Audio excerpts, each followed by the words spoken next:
Hola, buenos días. Agradecida con nuestro creador por el privilegio de compartir este año bíblico. Gracias a la hermana Ale por la presentación. En esta mañana vamos a seguir estudiando la historia de Jacob, que es el hermano mellizo de Esaú. Como hemos estado viendo, Jacob le compró los derechos de la primogenitura a su hermano Esaú. Pero al ver que su padre Isaac está decidido a darle la primogenitura a Esaú, lo engaña y como resultado de esto, Jacob tiene que huir a la casa de su madre, donde trabaja 7 años por Raquel, es engañado por su propio suegro que le da a otra hija en lugar de Raquel y termina trabajando 14 años por su esposa Raquel. En esos tiempos la dote, lo que se pagaba por la esposa era lo que le daba valor a la mujer. Así que ya me imagino Raquel cuando decían ¿cuánto fue tu dote? Ella era la que tenía el precio más alto, yo creo, de aquel entonces.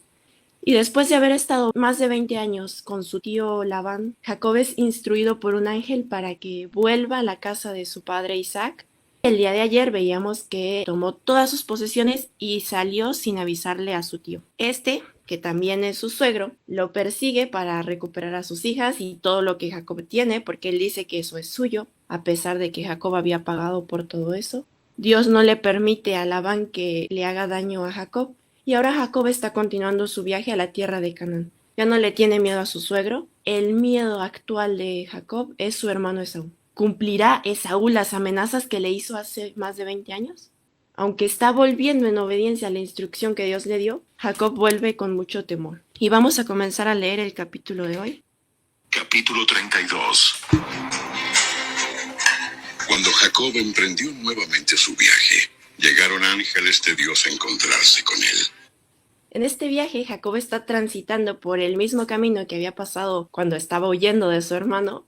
Ese camino pues le trae todos esos recuerdos y dice la inspiración que tanto de día como de noche él cavilaba en el engaño que había hecho su padre, en las consecuencias que podría tener esto, en el sufrimiento que había tenido durante su destierro. Esos reproches que su conciencia le hacía pues entristecían el viaje que iba haciendo Jacob.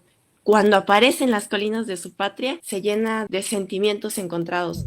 No solamente tiene esa sensación de nostalgia que da cuando una persona que ha estado lejos de su casa vuelve, sino que también está mezclado con miedo, con remordimiento. Y todo esto se está presentando vivamente en su espíritu. No solamente en el día, también en la noche, así que podemos saber que Jacob estaba teniendo insomnio, estaba teniendo problemas con su sueño. Pero no solamente recordaba su pecado, no solamente recordaba las consecuencias de lo que está viviendo, sino que también las promesas que Dios le había hecho. Y eso era lo que lo animaba a continuar. Y a medida que se acerca al fin de su viaje, el recuerdo de Esaú le va provocando más miedo.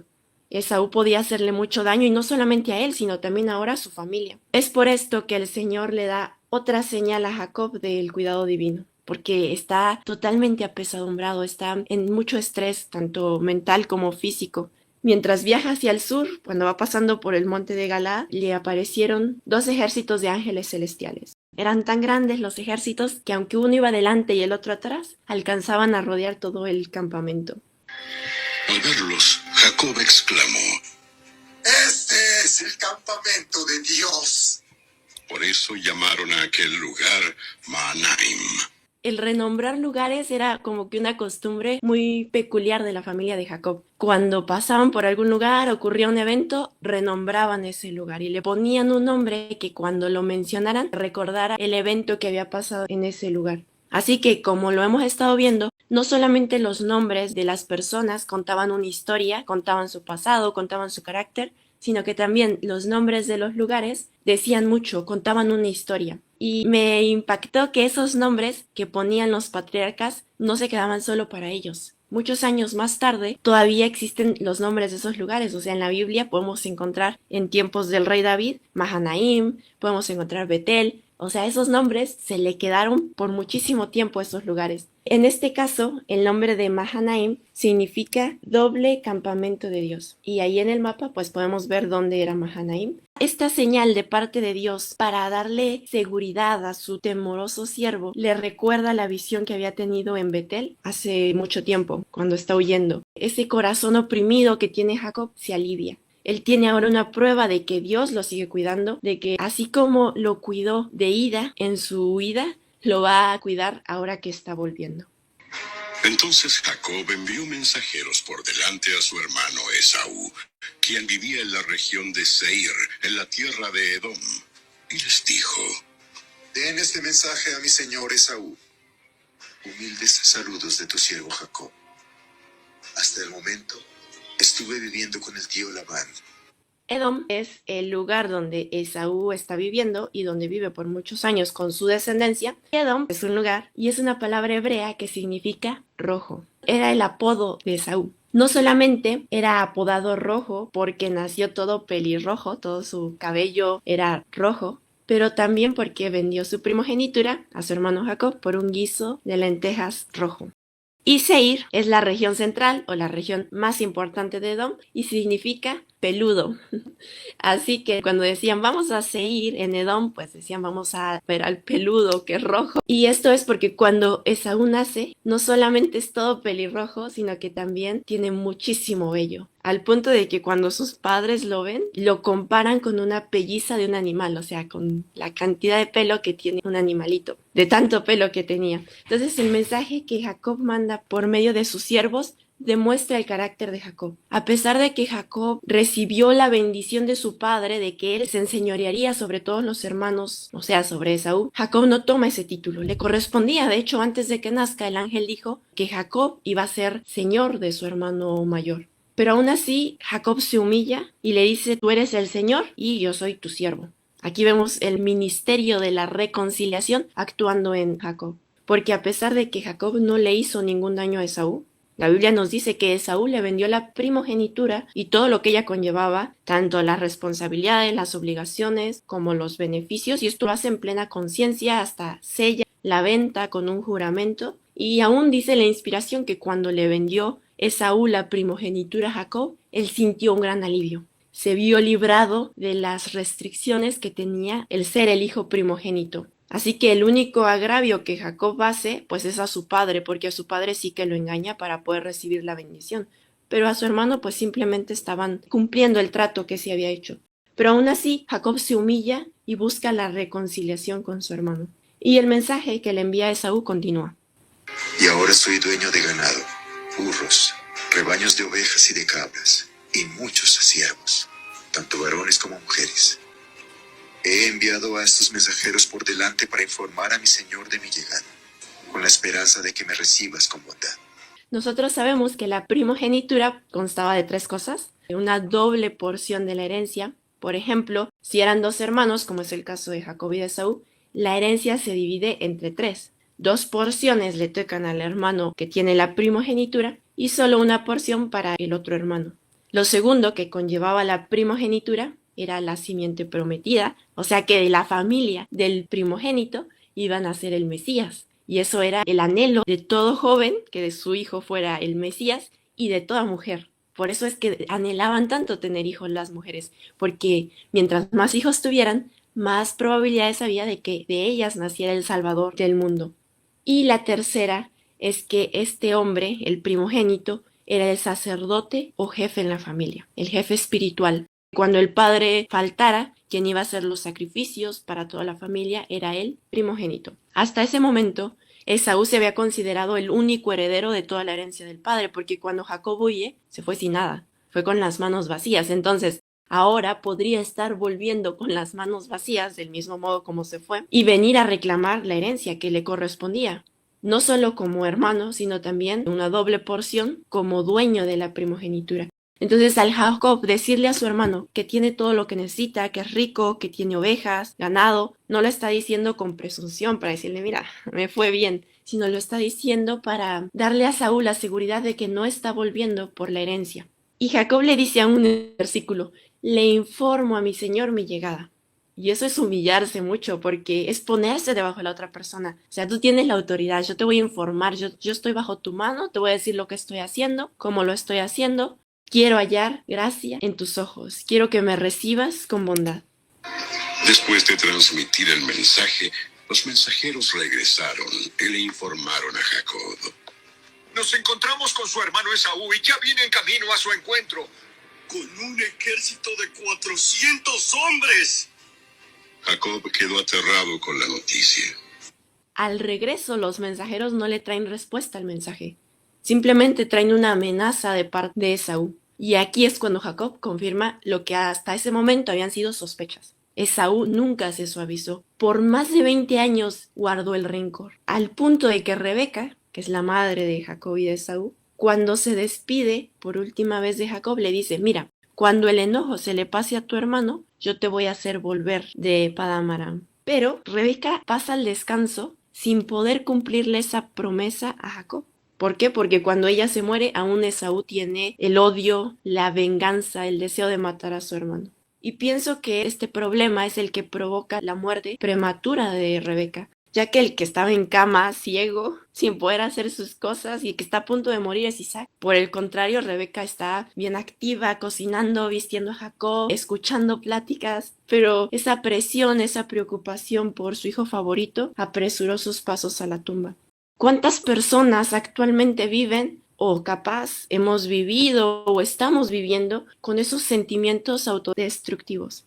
La Biblia no nos cuenta de la salud física de Saúl, pero ese resentimiento, ese rencor, ese odio hacia su hermano, por más de 20 años seguramente había mermado su calidad de vida. Del mismo modo como la culpabilidad, el remordimiento y el temor habían decrecido la vitalidad de Jacob. Pero en este caso, Jacob había aceptado a su Salvador y pronto iba a ser liberado de todas estas emociones, ya que por medio de una lucha va a ser cambiada su mentalidad. Y no solamente Jacob, Esaú también va a recibir la sanidad mental y el perdón por medio de su hermano Jacob.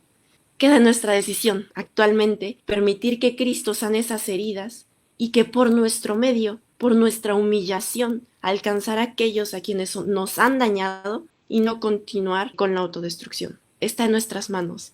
Podemos sanar esas heridas que nos están autodestruyendo. Y me estoy adelantando un poquito con la historia, pero ante esta amenaza latente contra él y contra su familia, Jacob tiene que decidir qué es lo que va a hacer. No puede volverse porque su hermano ya lo viene a encontrar. Aunque se devuelva, lo va a alcanzar mucho más rápido de lo que Jacob puede andar, ya que Jacob va con animalitos, con sus mujeres, con niños y la caminata es lenta.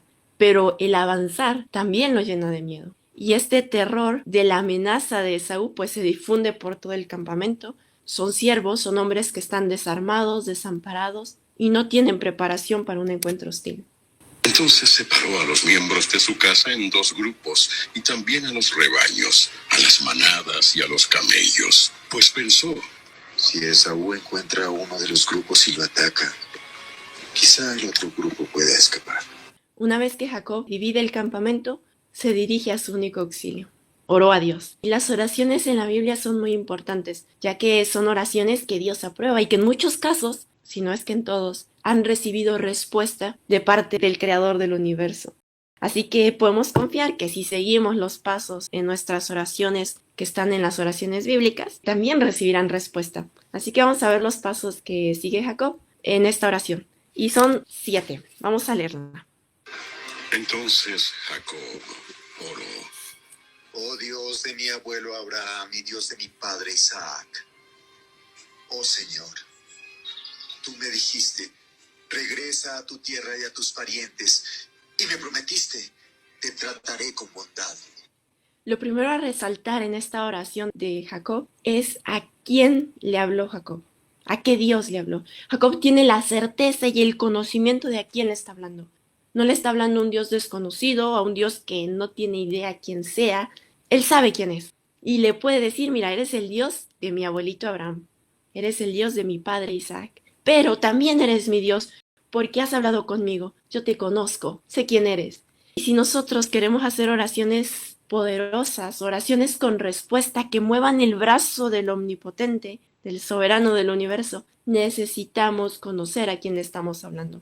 No podemos hablarle y mucho menos confiar plenamente en alguien a quien no conocemos, que no sabemos cómo es, cómo se ha revelado. Y esa es la importancia de conocer al Dios de la Biblia, al Dios verdadero, al Dios de Cristo. Y así nuestras oraciones van a ser oídas, van a tener respuesta, porque haremos de nosotros el Dios de Abraham, de Isaac y de Jacob. Una vez que el patriarca reconoce a quién le está hablando, a qué Dios está dirigiendo su plegaria, notamos el segundo paso en su oración, ya que le dice, tú me dijiste, regresa a tu tierra y a tus parientes. En otras palabras, Jacob le está diciendo a Dios, yo te estoy obedeciendo, estoy siguiendo tu voluntad. No estoy volviendo a esta tierra por presunción o buscando problemas con mi hermano, simplemente estoy siguiendo tus instrucciones, lo que tú me dijiste. Y mira, el obedecer me está provocando problemas. Y esto es tan importante cuando le hablemos al único Dios verdadero. Saber que estamos en obediencia a su palabra, que estamos teniendo el querer como el hacer por su buena voluntad. Jacob continúa su oración. No soy digno de todo el amor inagotable y de la fidelidad que has mostrado a mí, tu siervo. Cuando salí de mi hogar y crucé el río Jordán no poseía más que mi bastón, pero ahora todos los de mi casa ocupan 2 grandes campamentos. En tercer lugar, el patriarca reconoce su indignidad y la gran merced de Dios hacia su vida. No merecemos nada. Todo lo que el soberano del universo ha hecho en mi vida es por su misericordia, no por actos de justicia que haya tenido. Tristemente, en muchas ocasiones, actuamos como si nos mereciéramos tener o no tener ciertas experiencias. A veces le decimos, Señor, ¿cómo puede ser que pueda estar pasando esto? No me lo merezco. No me merezco este sufrimiento. Pero Jacob le dice, no me merezco toda tu bondad, toda tu misericordia y todo el amor que tú me has demostrado. No soy digno. Y una vez que reconoce su indignidad, Jacob agradece. A pesar de que está viviendo un momento de angustia, aún así tiene motivos para agradecer. Y este es el cuarto paso que vemos en esta oración. Cuando oremos a ese único Dios verdadero, siempre vamos a tener algo por qué agradecer. Porque el soberano del universo siempre nos da todas las cosas en abundancia. Y Jacob recuerda, y no solo recuerda, agradece por todos esos momentos de cuidado que Dios ha tenido con él desde que sale de la casa de su padre hasta ahora que está volviendo. Agradecido. Y al final del versículo notamos que quien dirige la familia, a quien se le pedirán cuentas del hogar y de todos sus miembros, es al padre de familia, ya que Jacob dice, estoy como responsable de 2 campamentos. Tengo que dar cuentas de ellos. Oh Señor, te ruego que me rescates de la mano de mi hermano Esaú. Tengo miedo de que venga para atacarme a mí y también a mis esposas y a mis hijos.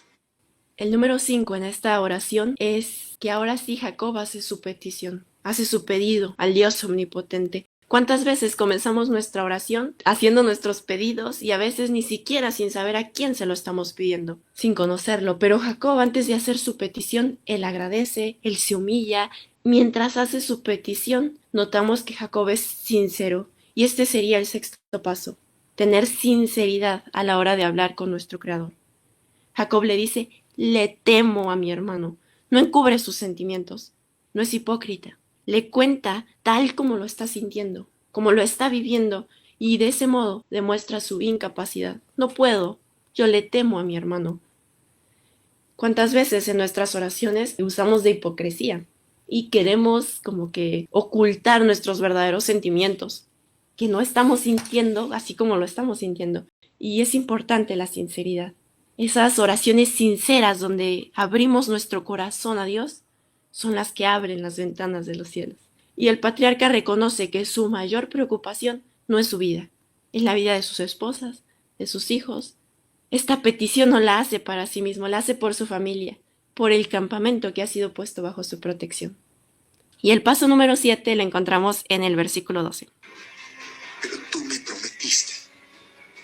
Ciertamente te trataré con bondad y multiplicaré tus descendientes hasta que lleguen a ser tan numerosos como la arena a la orilla del mar, imposibles de contar. El séptimo paso en esta oración es recordar las promesas. Jacob le dice, tú has dicho, y en ese momento su fe se fortalece. Las bendiciones que su padre le había dado, Jacob las hace suyas. En esta oración no hay respuesta audible de parte de Dios. Pero Cristo trae a la memoria de Jacob las promesas hechas en algunas ocasiones a su vida. Promesas que lo van a animar. Y en nuestras oraciones capaz no tengamos respuesta audible en todas las ocasiones de parte de Dios, pero podemos estar seguros de que a nuestra mente serán traídas esas promesas exactas que fortalecerán nuestra fe, que nos darán confianza, nos darán la seguridad de que Dios nos ha escuchado y que nos ha respondido a través de sus promesas. Una vez terminada su oración, nos dice el efecto que tuvo. Así que Jacob pasó la noche en aquel lugar. Luego escogió de sus pertenencias los siguientes regalos para entregar a su hermano Esaú. En la versión Reina Valera de 1960 nos dice: y durmió Jacob aquella noche en el campamento. Este hombre que había tenido insomnio en este viaje de regreso tuvo tanta paz, su fe se fortaleció con la respuesta de Dios a su oración, que pudo dormir. Y ese es el poder de las oraciones bíblicas. Aunque no haya una respuesta audible, llega paz, paz verdadera. Y si nuestras oraciones no están teniendo ese mismo resultado, ojo. En medicina, cuando un paciente tiene problemas mentales, se va a ver reflejado en su sueño. Cuando hay preocupaciones, ansiedad, estrés, hay muchas probabilidades de que la persona sufra de insomnio. Pero cuando estamos en paz, cuando tenemos esa paz verdadera, el sueño es dulce. Así que nos damos cuenta del cambio que hubo en Jacob después de la oración. Y nos cuenta que en la mañana, ya descansado, Jacob le prepara un presente a su hermano Esaú. A pesar de que Jacob no le hizo el daño a su hermano, él está reponiendo prenda. Y este es el ministerio de la reconciliación. Comenzar el proceso de reconciliarnos con los hermanos que nos odian, sin razón alguna, para que los corazones sean enternecidos. Y vamos a ver el regalo que Jacob le manda a su hermano. 200 cabras, 20 chivos, 200 ovejas, 20 carneros, 30 camellas con sus crías, 40 vacas, 10 toros, 20 burras y 10 burros. Como todo buen ganadero, con más de 40 años de experiencia, Jacob sabe cómo mandar el presente para que sea perfecto, para que haya buena reproducción en el regalo, que se le multiplique el regalo a Esaú. Separó esos animales en manadas y asignó cada manada a un siervo distinto. Luego dijo a estos siervos: Vayan delante de mí con los animales, pero guarden una buena distancia entre las manadas. A los hombres que dirigían el primer grupo les dio las siguientes instrucciones. Cuando mi hermano Esaú se encuentre con ustedes, él les preguntará: ¿de quién son siervos? ¿A dónde van? ¿Quién es el dueño de estos animales? Entonces deben contestar: pertenecen a su servidor Jacob, pero son un regalo para su señor Esaú. Mire, él viene detrás de nosotros. En total, son 6 grupos los que manda Jacob. Y les da las respuestas que tienen que darle a Esaú a las preguntas que seguramente él va a hacer. Pertenecen a tu siervo Jacob. Es un regalo para mi señor Esaú. Y Jacob les hace énfasis a los siervos: guarden buena distancia entre las manadas. Lo que quería provocar en Esaú era una respuesta de que, bueno, Esaú pensara: llegó el regalo, bueno, es esto, eso es todo, pero no, llega otro, y más tarde otro. Pensaba así Jacob provocar que por la repetición se enterneciera el corazón de Esaú, porque como dice la escritura, en Proverbios 21:14, un buen regalo calma el enojo, si se da en el momento oportuno. Jacob dio las mismas instrucciones a los siervos a cargo del segundo y tercer grupo y a todos los que iban detrás de las manadas. Cuando se encuentren con Esaú deben responder lo mismo y asegúrense de decirle: mire, su servidor Jacob viene detrás de nosotros. Jacob pensó: intentaré apaciguarlo enviando regalos antes de mi llegada. Y cuando me encuentre con él en persona, quizá me reciba con bondad. Jacob manda un mensaje con los 6 grupos, ya que en el séptimo iría él y su familia, y el mensaje denota sinceridad de parte de Jacob. Le dice: te lo estoy mandando porque quiero aplacar tu ira, quiero ser acepto a tus ojos. Así que los regalos fueron enviados por delante y Jacob pasó la noche en el campamento. Durante la noche Jacob se levantó y tomó a sus 2 esposas, a sus 2 mujeres esclavas y a sus 11 hijos y cruzó el río Jaboc con ellos. Después de llevarlos a la otra orilla, hizo pasar todas sus pertenencias. Entonces Jacob se quedó solo en el campamento. En esta acción vemos la confianza de Jacob en las promesas. Estamos listos. Vamos a enfrentar lo que tenga que venir. Confía en que Dios va a actuar y pues hace que toda su familia cruce el río. Sin embargo, él se queda solo al otro lado porque ha decidido pasar la noche en oración. Sabe que Dios es su única esperanza, pues solo Él puede apaciguar la ira de su hermano. El lugar donde Jacob se queda para orar es un lugar solitario, donde hay fieras salvajes, es un lugar donde también se escondían salteadores, asesinos, y Jacob está solo e indefenso. Y aún se inclina rostro en tierra, profundamente acongojado, y así expuesto al peligro y a la muerte, con exclamaciones vehementes dice que con lágrimas le oró a Dios, y mientras él oraba, Y llegó un hombre y luchó con él hasta el amanecer.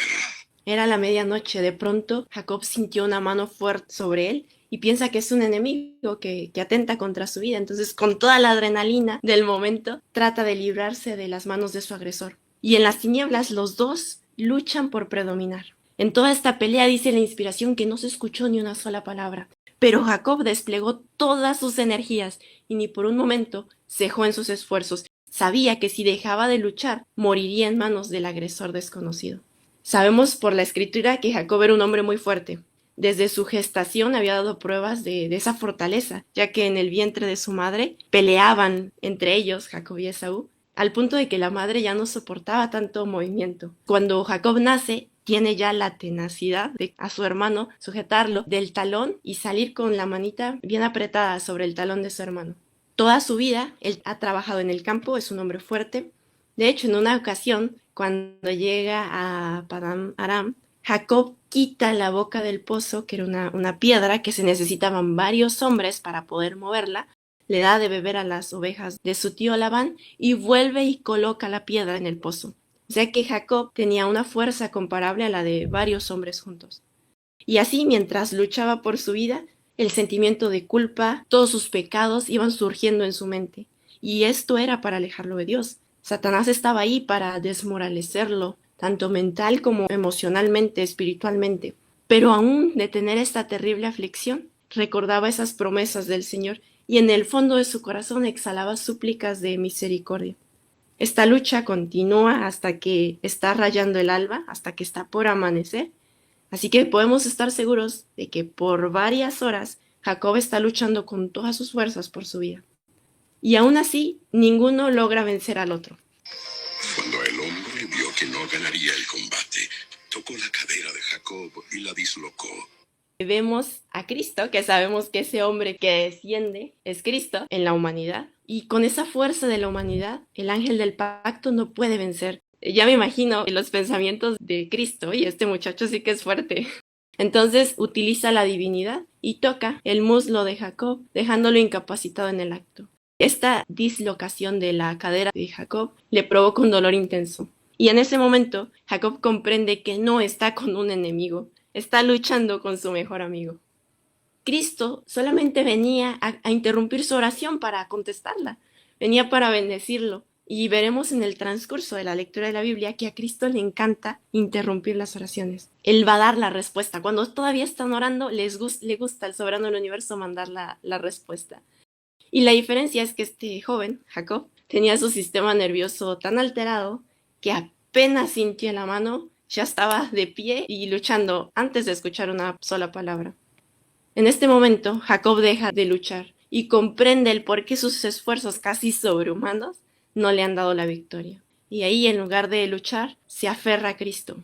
No puede mantenerse en pie, porque una persona que tiene una dislocación en la cadera no puede mantenerse en pie. Pero así, con todas sus fuerzas, se aferra a Cristo. Imposibilitado, sufriendo el dolor más agudo, no afloja el asidero que tiene en Cristo. Completamente arrepentido y quebrantado, se aferró. Dice la Escritura que lloró y le rogó pidiéndole la bendición. Jacob necesitaba tener la seguridad de que su pecado había sido perdonado. El dolor físico, la debilidad, no era suficiente para apartar su mente de este objetivo.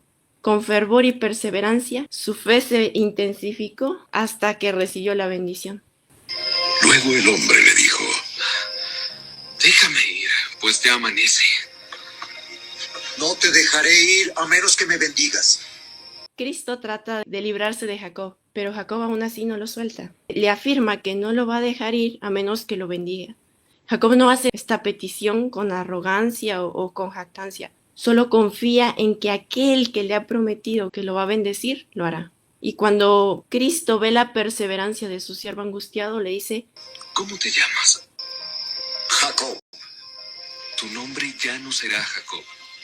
De ahora en adelante serás llamado Israel, porque has luchado con Dios y con los hombres y has vencido. Por favor, dime cuál es tu nombre. ¿Por qué quieres saber mi nombre?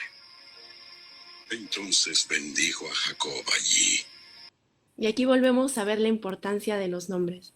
Una vez que Jacob logra la bendición, le es cambiado su nombre y le es dado un nombre nuevo, uno que ya no le recuerda su pecado, Jacob, suplantador, engañador, sino uno que le recuerda su victoria. Cada que lo llamaban Israel, él sabía: luché con Dios y con los hombres y vencí, no porque era fuerte, sino porque se humilló, se arrepintió y se entregó a sí mismo completamente a su Creador. Y esa es la manera en que el pecador puede prevalecer ante la majestad del cielo. Esa misma promesa está vigente hoy para nosotros también. En Apocalipsis nos dice que al que venciere le será dada una piedrecita blanca con su nuevo nombre. Ya no nuestro nombre que habla de derrota, de pecado, sino el nombre de la victoria. Jacob llamó a aquel lugar Peniel, que significa rostro de Dios, porque dijo: He visto a Dios cara a cara, y sin embargo conservo la vida. El sol salía cuando Jacob dejó Peniel y se fue cojeando debido a su cadera dislocada. Hasta el día de hoy el pueblo de Israel no come del tendón que está cerca de la articulación de la cadera, debido a lo que ocurrió aquella noche cuando el hombre torció el tendón de la cadera de Jacob. Y ahora Jacob se va a encontrar con su hermano, pero ya no le teme. Está cojo, débil, indefenso, adolorido. Lo que no saben es que esa debilidad es su fortaleza, porque no es con espada ni con ejército, sino con mi Santo Espíritu, ha dicho el Señor. Ese Santo Espíritu bajó en forma humana y bendijo a Jacob. Mañana veremos que esa misma noche es enviado un ángel con su hermano Esaú, en ese mismo momento que Jacob está luchando, pero del mismo modo, nuestra lucha no es contra carne ni sangre, sino con Dios. Él nos perdonará y nos dará la victoria sobre cada tentación de Satanás si nos aferramos a Cristo. Cristo es el único mediador entre Dios y el hombre, así que es el que nos puede hacer aptos para la bendición. Mientras Jacob procuró obtener la victoria por sus propias fuerzas, estuvo temeroso y angustiado. De hecho, confunde al visitante divino con un enemigo. Pelea con él hasta que no le quedan fuerzas, pero cuando se entrega a la misericordia de Dios, se da cuenta de que en lugar de estar en manos de un enemigo, está rodeado por los brazos de su mejor amigo. Y como dice la Escritura, el reino de los cielos sufre violencia y los violentos lo arrebatan. Esa violencia implica todo nuestro corazón. Requiere resolución, abnegación y esfuerzo consagrado. Tan solo mediante fervientes y determinados esfuerzos de la fe en los méritos de Cristo podemos vencer y ganar el reino de los cielos. Jacob alcanzó la bendición que su alma había anhelado. Su pecado como engañador había sido perdonado. La crisis de su vida había pasado. Todos esos sentimientos autodestructivos, duda, perplejidad, remordimiento, que le han amargado su existencia, todos han cambiado. Y fue dulce la paz de la reconciliación con Dios. Hoy mismo nosotros podemos descargarnos de todos esos sentimientos, pensamientos, emociones que nos están autodestruyendo y comenzar a disfrutar de la dulce paz de la reconciliación con Dios. Y saben, esto solamente es a través de Cristo. Solo Cristo, no hay otro ser en todo el universo que pueda consolarnos, bendecirnos y reconciliarnos con Dios. Aférrense a Cristo, no lo suelten hasta que no reciban la bendición. Porque ¿acaso Dios no hará justicia a sus escogidos que claman a Él de día y de noche? ¿Se tardará en responderle? Vamos a orar. Padre nuestro que está en el cielo, en esta mañana estamos ante usted, Dios de Abraham, de Isaac y de Jacob. Estamos a sus pies, reconociendo nuestra indignidad, nuestra incapacidad, pero estamos dispuestos a escuchar su voz. Gracias por toda la misericordia y su amor que ha demostrado a través de su Hijo unigénito, nuestro Señor Jesús. porque sin que lo merezcamos ha proporcionado el medio, el intercesor para reconstituirnos en su imagen y semejanza, Padre. Queremos pedirle su perdón, su paz que sobrepasa toda situación, el perdón de nuestra mente, de nuestra autodestrucción, Padre, y que podamos ser adoptados como sus hijos. Esto lo pedimos aferrándonos a sus promesas, aferrándonos a su Hijo, el mediador del pacto. Amén. Amén.